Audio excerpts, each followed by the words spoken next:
Në dokumente zyrtare dhe në aktet ligjore të shtetit shqiptar, uji që rrjedh në rubinet është i pishëm. Madje, si të tillë e paguajmë në faturat e përmuajshme të ujësjellës kanalizimeve, por realiteti i përditshëm tregon një histori tjetër. Bidon plastik që ngrihen çdo ditë në përshkallët e pallateve, autobot që shesin ujë në çdo cep të lagjes dhe qytetarë që presin radhën në burimet e dajtit për të mbushur ujë, janë pamje të zakonshme. E ndërsa qytetarët kanë gjetur zgjidhje më pak të kushtueshme, restorantet dhe baret kanë detyrimin të provojnë vetë cilësinë e ujit që përdorin. Në të kundërt, përballen me masa administrative dhe gjoba nga inspektorët e higjienës. Gjetjet e shteg tregojnë se shumica e bizneseve kanë gjetur një zgjidhje për të siguruar një dokument ku uji certifikohet si i pishëm.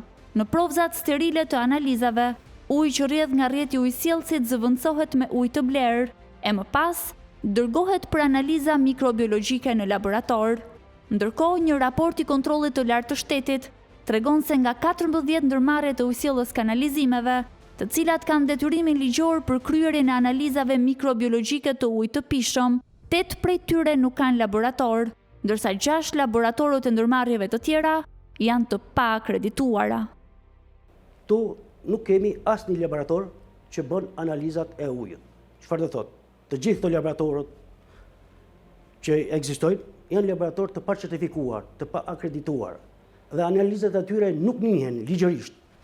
Sasia e ujit fakt në dispozicion të UKST-s është për të furnizuar 4 milion banor.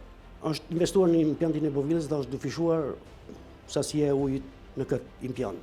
Dhe pse është dyfishuar sasia e ujit në këtë impjant, përsëri nuk ka ujë 24 orë. Për shkaqe që unë do t'i quaj teknike dhe administrative.